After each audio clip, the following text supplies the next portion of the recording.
Hey guys, in today's video we're going to be talking about crown, bow, and twist. We're going to start off by explaining what exactly it is, then we're going to show you everything you need to know about where to put these different types of boards in your house. Okay, so we'll start off with crown.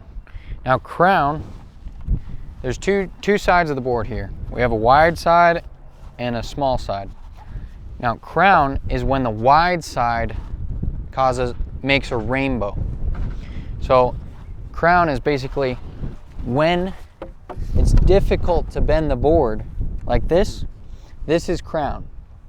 If you flip it over, this is bow. Now when we're picking out boards, we identify if the board is crowned or if it's bowed, and we use this when we're building walls and such. Bow is the easy way to bend and crown is the hard way to bend. Now twist is very easy to understand. It's when a board swoops down and actually twists as it goes. Super easy. So the way to identify crown is to pick up the board and look down, close one eye and look down the edge. Now I'm looking down it over top, not down the side. You can see it right here. So you can kind of see how at the end it dives off there to the right. So we can see that it makes a rainbow to the right, top of the rainbow being on the left. That's what we're talking about when we say crown. It causes a rainbow in the board. Bow is when the board bows this way, like we said. So right here we're looking at a bowed board. You can see it dives off to the right at the end. That's bow. So bow is very easy. You just turn it the other way. It's easy to see that it bows. If a board's sitting on the stack, sometimes both the ends kick up or the middle kicks up. You can tell it's bowed real easily. Twist is, again, easy to identify. We don't like twisted boards. They're not useful for barely anything. So yeah. The last thing that we use to identify boards is cup. And cup is when across the face it rounds off. So right here in these ends, putting them together, you can see that each end is touching, but the middle is separated. That's because these two boards are cupped. The only time we ever really use this is when we're building headers. We want to make sure to get that cup out of it. We'll use either a clamp or a structural screw to temporarily squish them tight, get that cup out before we nail them together. When you're building the wall, it's pretty easy to pick up the boards and look down them and put them in place. But a trick we use for sorting crown and bow is to get down next to the edge of the bunk and to close one eye, and you look down the board and you can label the crown very quickly.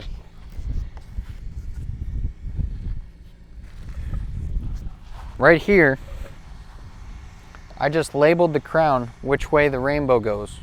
So we know we can sort these boards and carry them over, and if they fall over when we're building our wall, it's pretty easy to see which way to stand it back up. I crown them, and if it's perfectly straight, I put a circle on it. That way we can use it for kings or jacks or cabinet walls. That's a quick way to sort them. Now I'll show you where to use crown and what to pay attention to. So here we are, we're building our exterior walls around this house. And for starters, the most common way to frame a wall is when you're laying out your studs to nail them together is to crown up. And the reason you crown up is because then each end of the board is touching the ground. So your plate, your top plate and your bottom plate are laying down, and the ends of your studs are also touching the floor. This makes it easy to flush up the studs and the top plate because both of them are touching the ground. So then it's very easy to flush them up and nail them together. If you crown down, when you nail on one side, you're gonna have to rock it back down on the other to nail it in. So just a general rule of thumb is we always crown up when we're building walls, especially exterior walls. Now there are a few exceptions to that, and we're gonna show you guys here. So here we have an exterior wall coming in, and it's in line with an interior wall. Now, we want these walls to be perfectly straight. At the same time that we chalk the exterior, we chalk the interior. So when we're building this 4-foot wall right here, we're gonna be building our wall, crown them up, and stand it. Now, since these walls are in line, we want the crown to be the same. This is why we label these walls Trump walls, just so that people know there's something different going on about them. Because this one is crowned out, so when we build this wall, we have to crown it the same way so that there's no bumps in the drywall. So for example, if we built this wall laying down the other way, we would have to crown our boards down. It's a tricky detail that a lot of people miss, and we try and do it every time. Basement walls, when we're furring out next to the concrete, are the other exception for crowning your studs up. Because we'll build this wall right here and we'll set it up.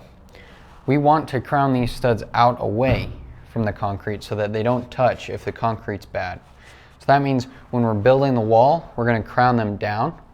So we stand them up and they're crowned out. Those are the two main exceptions for crowning up. Basically, anytime you have a wall butting into another wall, so they're in line, you want to match the crown of the already built wall. Because you don't, if you crown one way and then you crown the other, you're going to have a shadow, especially if it's next to, if there's a window at the end of the run. After they drywall, tape, and texture, it can cause a shadow there. On one house, we had to go through and have it re-mudded and re-textured in that wall because you could see the shadow. And they weren't bad boards, they were just crowned opposite ways when the wall was stood. So a few other things to keep in mind when you're crowning studs are cabinet walls and tiled showers, or any wall with tile going on it.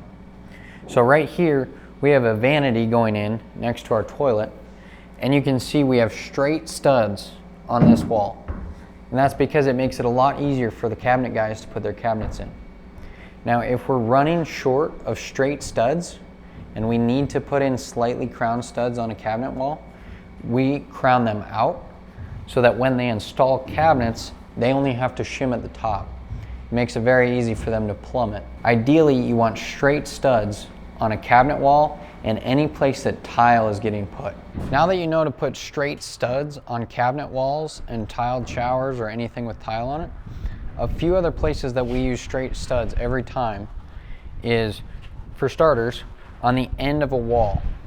Because this is gonna get drywall and then it's gonna be wrapped here. So we want this stud to be straight both ways. No bow, no crown. That makes their corners really nice. Same here. End of wall, straight stud. Some other areas we use straight studs are on our kings, so the board next to our jack. Every time we need a straight stud for our king and our jack. This makes installing doors and windows way easier and the trim around it a lot smoother.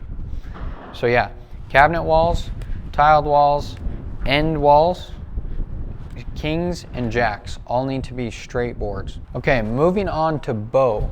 There's only real one place that we choose.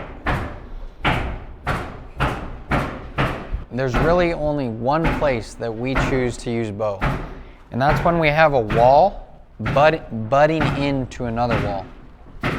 Because when we inset our studs in 1/8, we also want them to bow inwards so that we don't have to fight it when we're assembling it really quick. So we'll bow the stud into the wall at the end so that when we come through and nail it on, it straightens it out and we didn't have to fight it getting it in there. Back to straight boards. The last important thing to use straight boards for is when you're putting in headers. So right here. This is a very long run and it's a pocket door, so we need it to be very straight. Don't pay attention to the upper cripples. We're gonna put some in there later to hold the track. But we don't want this board to crown at all because we want that pocket door track to be straight. Even if you have long windows, like super wide windows, you want the board that's on the bottom of the header like this to be very straight so that your window header doesn't curve out of the house or curve into the house. It makes installing windows way easier. Another thing I want to mention with crown is that when you're all done framing your walls, the boards are going to dry out, and sometimes a bad board is going to move a lot. And so you can go around and check with a level or string lines to catch any studs that are sticking out. You can even look down the walls and see if one dips way in or way out. So it's important to go back and just find anything that has moved a lot. One time we had a board move in an exterior wall, and it actually crowned inside the house. It was a straight board, and then it crowned the opposite way of all the rest. So we had to go through and set the nails in the sheeting, take that stud out and replace it. Two other things I want to mention are that crown is something we pay attention to in every part of the job. If you're setting floor joists, you want to crown them up, because over time, gravity and all the weight is going to push it down. If you're building headers, bigger headers, you want to crown your boards up so that gravity and all the weight will push it down. Basically, anytime you have a horizontal framing member, you want to crown it up. That's very common. Last but not least, twisted boards. We don't use twisted boards. We cut them up into short boards that the twist doesn't affect. We'll use them for cripples and stuff like that. The only way to use twisted boards are if you're nailing two together to get opposite twists, which is very hard. So you get opposite twists, you nail them together and it'll straighten them out. But other than that, throw those twisted boards away. Something I want to mention is that if you put a level or a string line down the studs, you can see the crown with the gap between the two. And this gap, our tolerance for crown on most walls is 3/16. So anything over 3/16 we'll cut up into short boards or we'll set aside to be returned. I want to be clear, we don't measure when we look down boards how much they're crowned. You just kind of get used to it. When you're looking down, you can see, oh, that's pretty bad. And if you want to check it to train yourself, you can be like, oh, that's a 1/4 inch. We probably won't use that. So hopefully now you understand what crown, bow, and twist are and where we use them throughout the house. You'll get in the hang of looking at it and identifying it very quickly, as well as labeling them down at the edge of the bunk. If you guys got any value out of this video, please subscribe to our YouTube channel, because we're doing an in-depth video about every part of framing a house.